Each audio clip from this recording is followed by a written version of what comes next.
안녕하세요. 저는 서초구에 살고 있는 30대 중반 여자입니다.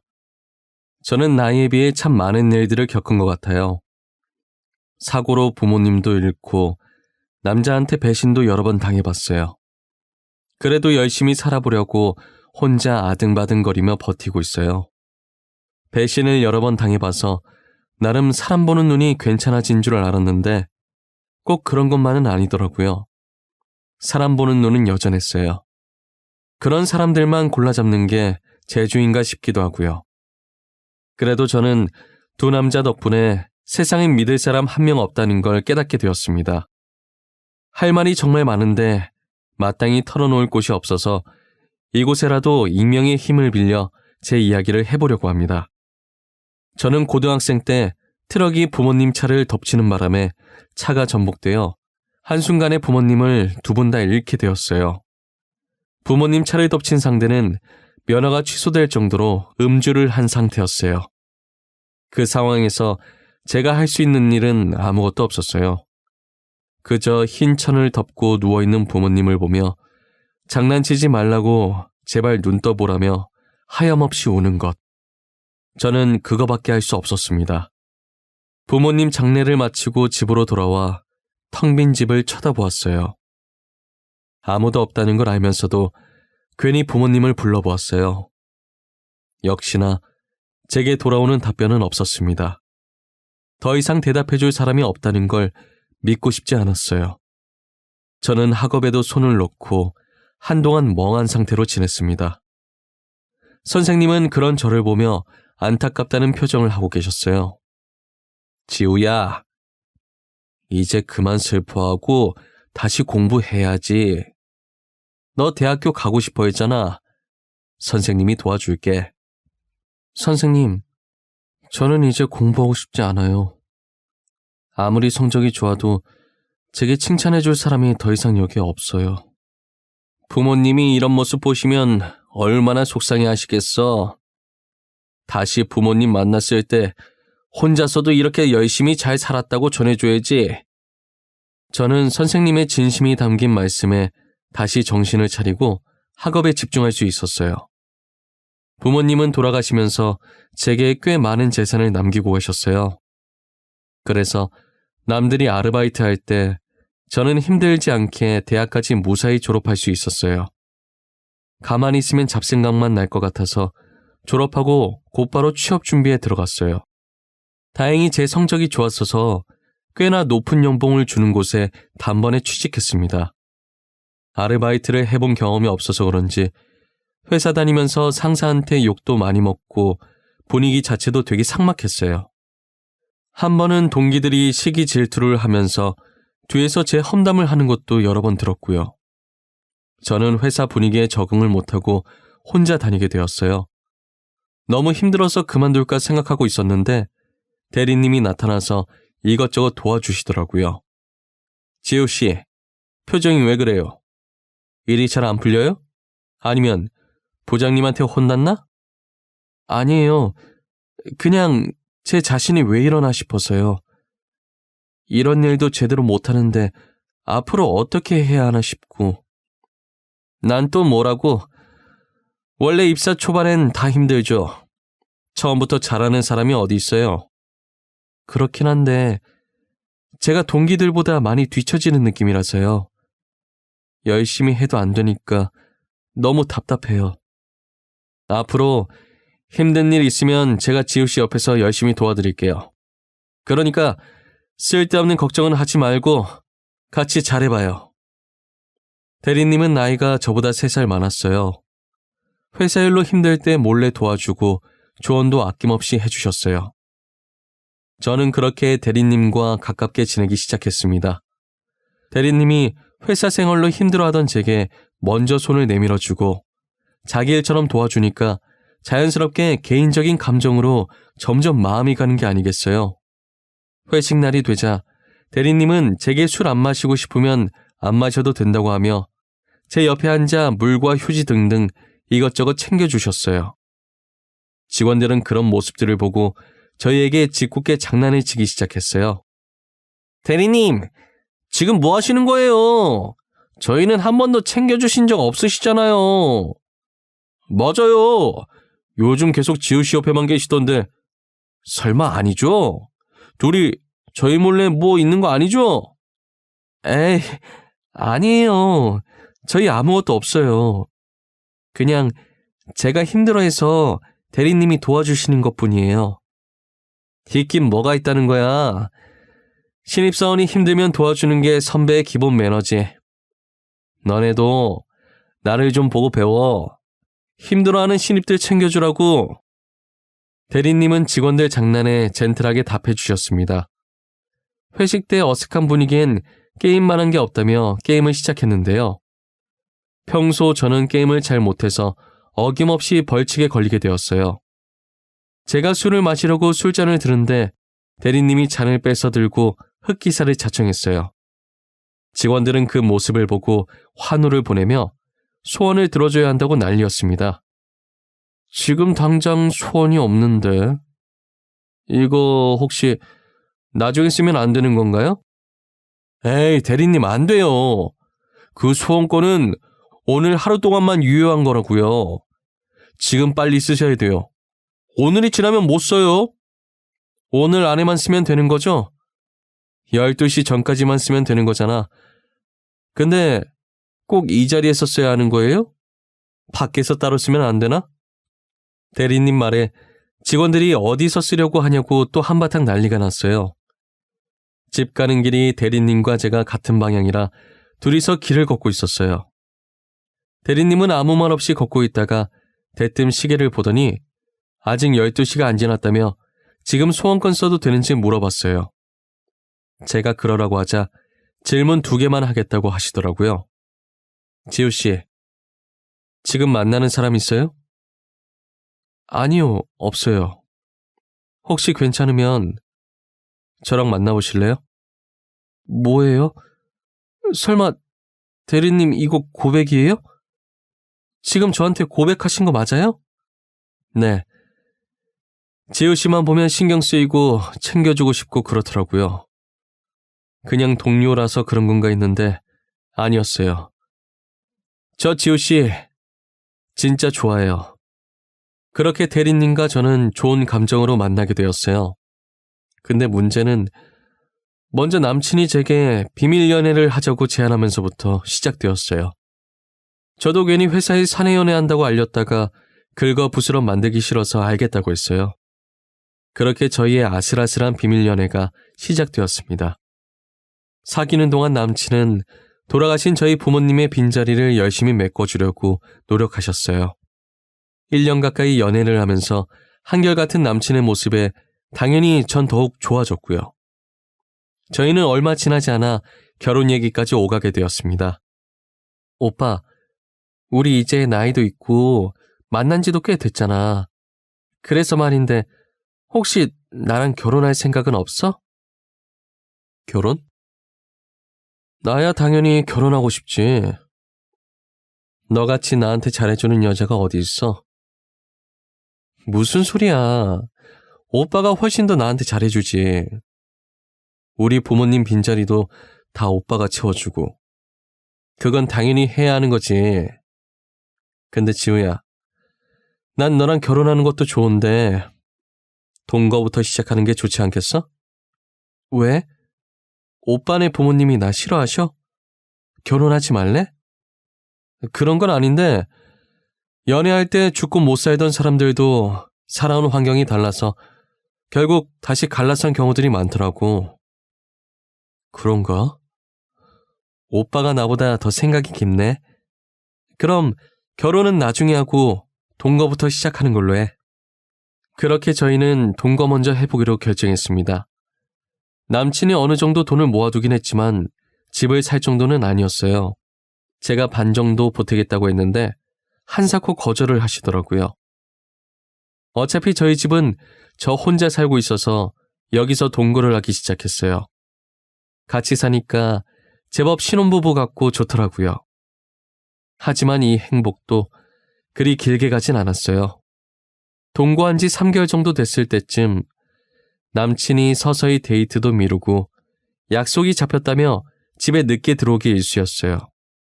지우야, 오늘 회사 사람들이랑 의논할 게 있어서 내가 조금 늦을 것 같아.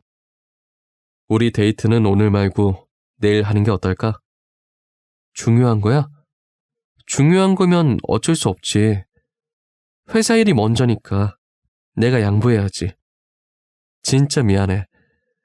집에 들어갈 때 맛있는 거 사갈게. 혼자서 먼저 저녁 먹고 있어. 알겠지?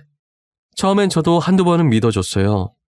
하지만 날이 갈수록 집에 들어오지 않는 횟수가 많아지더라고요. 이젠 일주일에 한 번 볼까 말까 하는 수준까지 됐었어요. 동거전 연애할 때보다 얼굴을 더 못 본 것 같았어요. 한 번은 대리님 옷에서 향수 냄새가 나더라고요. 저는 처음엔 대수롭지 않게 여겼었어요. 그 뒤에도 같은 향수 냄새가 이전보다 더 진하게 나길래 향수 샀냐고 물었습니다. 같이 일하는 동료 박대리 향수가 좋아서 자기가 좀 빌렸었다고 말하더라고요. 그런데 한동안 계속 그 향수 냄새가 나서 얼마나 좋으면 계속 남의 걸 빌렸으나 싶었어요. 나중에 제가 박대리한테 직접 물어봐서 몰래 깜짝 선물해 주려고 했어요. 저는 회사 출근하자마자 박대리한테 가서 무슨 향수 쓰냐고 직접 물어봤어요. 그런데 박대리 표정이 그게 무슨 말이냐는 듯이 변하는 게 아니겠어요? 박대리님, 혹시 무슨 향수 쓰세요? 향수요? 향수 같은 거 안 뿌리는데. 저 향수 사본 적도 없어요. 향수 안 쓰신다고요? 아닌데. 분명히 대리님 향수라고 했는데. 도대체 누가요? 저 향수 써본 적도 사본 적도 없어요. 지우 씨가 잘못 들으신 것 같은데. 분명 남친은 박대리 향수라고 했는데 저는 지금 이게 무슨 상황인가 싶었습니다. 남친이 왜 거짓말을 했을까 하는 의문에 집에 가서 물어봐야겠다고 생각했어요. 그러던 찰나에 탕비실에서 신주임과 마주쳤어요. 신주임한테서 남친이 빌려서 뿌렸다던 향수와 같은 냄새가 나더라고요. 그때부터 쎄한 느낌이 저를 감쌌습니다. 저는 신주임과 대리님의 관계를 의심하기 시작했어요. 평소 향수에 관심이 많던 저는 퇴근 후 곧장 백화점에 들렀어요. 백화점에 있는 모든 매장을 방문하여 그 향수를 찾아내는데 성공했습니다. 그리고 남친이 집에 들어왔을 때 제가 사들고 온 향수를 보여줬어요. 갑자기 웬 향수야? 집에 자기 향수 많잖아. 설마 이거 자기가 놔주려고 산 거야? 이 냄새 익숙하지 않아? 오빠가 맨날 뿌리고 들어오던 향수잖아. 그렇네. 근데 자기야, 이 향수를 지금 왜 사온 거야?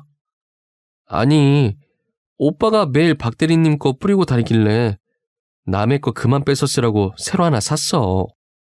제게 향수를 받은 대리님의 표정에서 당황하는 모습이 그대로 드러나더군요. 저는 아무렇지 않게 주방으로 가서 와인으로 분위기를 잡았습니다.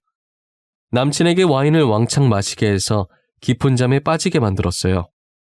남친이 자고 있을 때 몰래 휴대폰 지문을 풀어서 먼저 카톡 대화 내용부터 봤어요. 제게 지난주에 친구 집에서 자고 온다고 했던 날 신주임이 아니라 서주임이랑 놀았더군요. 이번 주에도 약속이 있다며 못 들어올지도 모른다고 했었는데 그게 서주임과 호텔 예약해서 여행 가는 것이었어요. 모든 대화 내용을 제 휴대폰으로 옮겨놨어요. 당연히 제가 휴대폰을 사용했던 흔적도 깔끔히 없앴고요. 누가 업어가도 모를 정도로 자고 있는 남친의 자켓에서 차키를 꺼내 들고 나갔습니다. 남친 차에 가서 블랙박스 메모리칩을 빼서 새 거로 갈아 끼웠어요. 원래 들어있던 메모리칩을 들고 제 방에 있던 노트북에 꽂아 영상을 확인했습니다. 서주임이 1년도 넘게 남친 차를 타고 다녔더라고요. 둘이서 나눈 대화 내용에도 명백한 불륜 증거들이 있었어요. 저는 이 두 사람에게 제대로 복수해줘야겠다고 생각했어요. 남친은 친구 집에 놀러가고 있다고 남긴 메시지를 끝으로 연락이 끊겼어요. 저는 몰래 대화 내용이 있던 호텔 로비에서 시간 맞춰 기다리고 있었고요. 얼마 지나지 않아 체크인을 하러 들어오는 두 사람이 보이더군요. 저는 놓치지 않고 영상으로 그 모습들을 다 담았습니다. 그리고 제가 선물했던 향수를 들고 그들 면전에 뿌리기 시작했어요. 아! 박주임! 이게 무슨 경우 없는 짓이야! 박주임, 여기는 어떻게 알고 왔어? 지금 집에 있어야 할 시간 아니야? 왜 지금 당신이 여기에 있는 거야? 아, 지금은 내가 박주임이야? 너는 내가 여기 있는 게 중요하니? 니들이 하고 있는 짓들이 중요하지. 왜? 내가 못 올 곳이라도 왔나 봐? 넌 여기가 친구 집이니? 이거 다 오해야, 박주임. 내가 다 설명할게. 그러니까 조금만 진정해. 내 얘기 좀 들어봐, 제발. 오해? 오해는 무슨 오해야? 지금 둘이 떡하니 팔짱 끼고 호텔에 들어온 게 오해라고? 말 같지도 않은 소리 그만해. 남친은 나중에 자기가 다 설명하겠다면서 무릎을 꿇고 제 바지가랑이를 잡고 빌더라고요. 알고 보니 남친이 제 재산을 보고 일부러 접근한 거였어요. 실제로는 서주임과 더 오래 연애를 해왔더라고요. 서주임도 남친이 양다리였다는 걸 모르는 눈치였고요. 서주임은 처음에 제게 화를 내다가 저희의 대화를 듣더니 양다리였다는 걸 알고 남친 뺨을 때리고 호텔을 나갔어요. 저는 이 사실을 전부 회사에 내부 고발할 거라고 협박했습니다. 남친이 다시는 안 그러겠다고 비는데 그 모습도 정이 떨어지네요. 서주임은 아직도 정신 못 차렸는지 남친이랑 결혼하겠다고 난리더라고요. 제게 찾아와서는 남친한테서 떨어져 나가라고 하길래 회사에 양다리 걸친 카톡 내용과 모든 사실을 회사 내 어플에 익명으로 고발했습니다. 남친과 서주임은 회사에서 쫓겨나고 저도 회사에 정이 떨어질 대로 다 떨어져서 그만뒀어요. 저는 그 이후로 연애를 안 하겠다고 다짐하고 일자리를 고민하고 있었습니다. 평소 관심이 많았던 향수나 만들어 볼까 했는데 계속 그 일이 떠오를 것 같더라고요. 향수만큼이나 옷에도 관심이 많아서 부모님 재산으로 작은 옷가게를 하나 차렸어요. 아침마다 커피를 마시는 습관이 있는 저는 1년 동안 같은 카페에서 항상 똑같은 커피를 사 먹었어요. 그런데 카페에서 1년 넘게 같은 메뉴만 시키니까 알바생이 아는 척을 하더라고요. 항상 바닐라 라떼 시키시는 분 맞으시죠? 한 메뉴만 시키는 사람은 드물어서 기억하고 있었어요. 아, 네. 그럼 그거 하나 주시겠어요? 근데 왜 바닐라 라떼만 드세요? 질리실 텐데. 다른 커피들도 맛있어요. 다음에 오시면 죄송한데 제가 조금 바빠가지고요. 지금 오픈 준비해야 해서 빨리 가봐야 하는데. 제가 차갑게 대답하는데도 뭐가 그렇게 좋은지 알바생은 싱글벙글 웃으면서 커피를 주더라고요. 처음엔 그런 알바생이 많이 부담스러웠습니다. 그러다 어리게 생긴 알바생이 쪽지로 저를 계속 지켜봤었다며 고백하는 게 아니겠어요? 연애 안 한 지도 오래됐고 그 일 있고 시간이 많이 흘러 이젠 저도 많이 무뎌진 것 같았어요. 그래서 카페 알바생과 한번 사귀어볼까 싶어서 만나게 되었습니다. 알바생인 줄만 알았던 남자가 알고 보니 저보다 나이가 많은 개인 카페 사장님이더라고요. 30살이 넘어가던 차에 둘 다 안정적으로 벌면서 연애하니 다시금 결혼이 하고 싶어졌어요. 지우야, 이제 너도 곧 30살이고 우리 조금이라도 젊을 때 결혼하는 게 어때? 결혼해서 아이 생기기 전에 둘이서 놀러 다니면서 추억도 좀 쌓고. 오빠, 나는 솔직히 오빠랑 당장 결혼하고 싶어. 그런데 오빠가 아직 모르는 게 있어. 뭔데? 내가 아직 모르는 것도 있었어? 사실 이걸 말할까 말까 수도 없이 고민했었는데 사실 전 남친이 양다리 걸쳐서 들켰었어. 난 오빠를 정말 믿고 싶지만 나한텐 아직 상처라서 쉽게 결정 못하겠어. 그런 일이 있었는 줄 몰랐어. 그런 건 나한테 말해도 돼. 내가 자기를 너무 부담스럽게 했나 보다. 내 말은 너무 신경 쓰지 마. 괜찮아지면 다음에 다시 얘기하자. 이 사람이면 괜찮겠다 싶었지만 그래도 세상에 믿을 사람 없다잖아요. 저는 같은 실수를 2번 다신 하지 않겠다고 생각했습니다. 새로운 남친은 자세히 알아보고 안전하게 결혼해야겠다는 생각에 몰래 뒷조사를 하게 되었어요.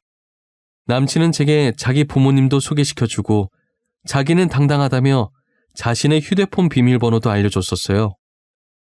그런 남친의 모습을 보고 이 사람은 정말 숨기는 게 없다고 생각했습니다.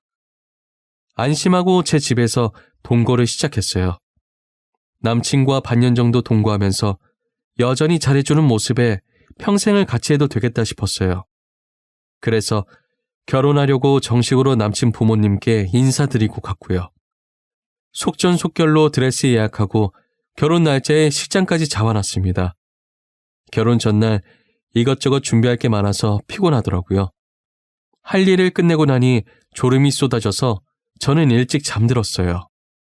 그러다 잠시 잠에서 깼는데 옆에 있어야 할 남친이 없었어요. 문 쪽으로 다가가니 남친이 거실에서 몰래 누군가와 통화 중이더라고요. 여보라고 말하는 남친의 목소리에 두 귀를 의심했어요. 저는 본능적으로 휴대폰을 들어 몰래 찍고 있었죠. 바보같이 제가 잔다고 생각한 건지 당당하게 스피커폰으로 통화하고 있어서 상대방 목소리도 선명하게 들리더라고요. 여보, 이번 일만 잘 끝나면 여보한테 명품백 2-3개? 그건 그냥 사줄 수도 있어. 조금만 기다려봐. 알겠지? 진짜? 빨리 여보가 하는 일 끝났으면 좋겠다. 나 지금 너무 기대돼. 친구들한테 자랑할 거야. 당연히 자랑해야지. 앞으로 자기한테 좋은 거 더 많이 해줄 수 있어. 나 믿지? 그러니까 조금만 기다려줘. 알고 보니 남친은 이미 여친이 있었습니다. 제 재산을 뒤로 빼돌릴 생각으로 사기 결혼을 결심한 것이었어요.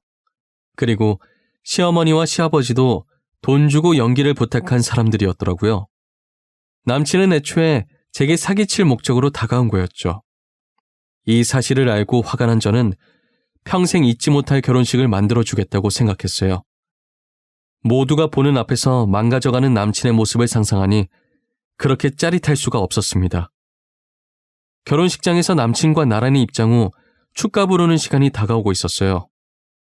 저는 사회자에게 축가 부르기 전에 제가 따로 준비한 게 있다고 말했죠. 오빠를 위해서 선물 하나를 몰래 준비했어. 내가 준비한 영상을 보면 이 순간을 평생 잊지 못할 거야. 난 지금도 너무 행복한데 무슨 선물까지 준비했어. 도대체 언제 준비한 거야? 결혼 전에 많이 바빴을 텐데. 틈틈이 준비했지. 내 성의를 봐서라도 잘 봐줘. 오빠의 눈부시게 화려했던 순간들을 담아봤으니까. 곧바로 전날 찍어놨던 영상을 틀어버렸습니다. 그 영상을 본 남친은 당황해하며 얼른 끄라며 소리치고 난리였어요. 남친은 끝까지 거짓으로 무장했더라고요. 하객들도 다 알바였고 그중 한 명이 영상을 보자마자 불륜 현장이라며 실시간으로 인터넷에 올렸어요. 당연히 결혼식은 엉망이 됐고 불륜 영상이 빠르게 퍼지면서 남친의 카페 정보까지 다 뜨게 됐어요. 결국 카페 주인이 불륜남이라고 동네에 소문이 퍼지면서 카페는 쫄딱 망하고 말았죠. 2번씩이나 남자한테 상처받은 저는 이제 하고 있는 일에만 몰두하기로 했습니다. 한 번은 SNS 스타가 저희 가게를 방문해서 쇼핑하는 사진을 찍어 올린 겁니다. 그 사진을 본 팔로워들이 저희 가게를 알아낸 후 빠르게 입소문이 났어요.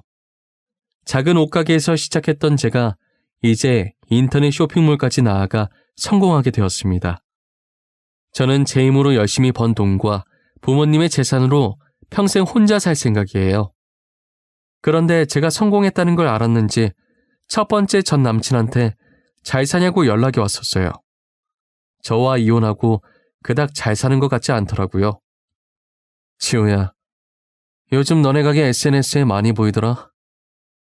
네 생각이 나서 연락해봤어. 잘 지내? 내 생각을 네가 왜 해? 나는 너랑 헤어지고 훨씬 잘 지내. 서주임은 너가 나한테 연락하고 다니는 거 알고 있니? 걔 말은 하지 마라 짜증나니까. 걔 나보고 결혼하자 하더니 결혼한 지 1년도 안 된 애가 바람펴서 이혼한 지는 꽤 됐어. 그거 듣던 중 반가운 소리네. 네가 한 말 중에 제일 재밌다. 끼리끼리 만났구나 아주. 너도 당해보니까 어때? 내가 전에 너한테 진짜 나쁜 짓 했더라. 그래서 지금 천벌 받나 봐. 나 진짜 반성 많이 했어. 다신 안 그럴 테니까 한 번만 용서해주라. 진짜 그러고도 나한테 용서를 구하니? 역시 인간은 절대 고쳐 쓰는 게 아니라고 했어. 구질구질하게 나한테 다시는 연락하지 마. 저는 단칼에 거절했지만 나를 만만하게 보고 다시 연락한 건가 싶은 생각에 제대로 응징해줘야겠다고 생각했습니다. 첫 번째 남친은 현재 대출받아서 음식 장사를 하고 있었어요. 뻔뻔하게 연락하는 태도에 짜증나서 제가 그 음식점에 찾아갔어요. 멍청한 전 남친은 제가 자기랑 다시 시작하려고 온 줄 알았는지 환하게 웃더군요. 그런 남친의 면전에 건물 계약서를 들이밀었어요. 지호야, 네가 여기는 어쩐 일로 왔어? 나 보러 여기까지 온 거야? 너 보러 온 거야. 이거 뭔 줄 알지? 여기 건물 계약서야. 방금 내가 이 건물 샀거든. 너가 이 건물을 샀다고? 나를 위해서 샀구나. 월세 많이 나가는 건 어떻게 알고. 너 원래 이렇게 눈치가 없었니? 너 내가 만만했나 보다. 그러고 다시 연락하는 거 보니까. 네가 날 하도 만만하게 보길래 건물주가 월세 좀 올리러 왔어. 지금 주고 있는 것보다 2배 더 올릴 거야. 감당 못하겠으면 음식점 빼던가. 원래 인기도 없었던 식당이었는지 가게는 쫄딱 망하고 어떻게든 살아보려고 사채까지 쓰고는 파산해버렸어요. 전 남친은 다시 제게 찾아와 앞으로 평생 아는 척 안 할 테니 제발 살려만 달라고 손이 발이 되도록 빌더라고요. 지우야, 내가 미안해. 다 내가 잘못했어. 내가 어떻게 하면 될까? 너한테 어쩌면 좋겠어? 간단해. 그냥 내 눈앞에서 사라져주면 돼. 머리카락 한 올도 보이지 말고 그대로 사라져. 내가 사라져줄게. 앞으로 평생 아는 척 안 할게. 그러니까 제발 한 번만 살려주면 안 될까? 누가 보면 내가 너 죽이는 줄 알겠다. 너 이런 식으로라도 계속 내 앞에 보이면 더 심하게 괴롭혀줄 테니까 나가. 전 남친은 연신 미안하다고 앞으로 찾아올 일 없을 거라며 도망가 버렸습니다. 2명의 남친 모두 제 재산만 보고 만난 게 억울했지만 이렇게라도 돈으로 복수할 수 있으니 정말 다행입니다. 눈에는 눈, 이에는 이라고 하잖아요. 돈에는 똑같이 돈으로 응징을 해줘야 하는 것 같습니다. 앞으로 연애를 할 수 있을지 모르겠지만 혹시라도 다음에 연애를 하게 된다면 명품 선물도 하지 않고 아예 돈 없는 척 해야겠다고 생각했어요. 무너져가는 집이라도 하나 사서 못 사는 척 연기해야 하나 싶습니다. 여러분들은 아무리 좋아하는 사람이라도 모든 걸 내보이지 마세요. 저처럼 약점이 될 수도 있답니다. 제 이야기는 여기까지예요. 지금까지 들어주셔서 감사합니다.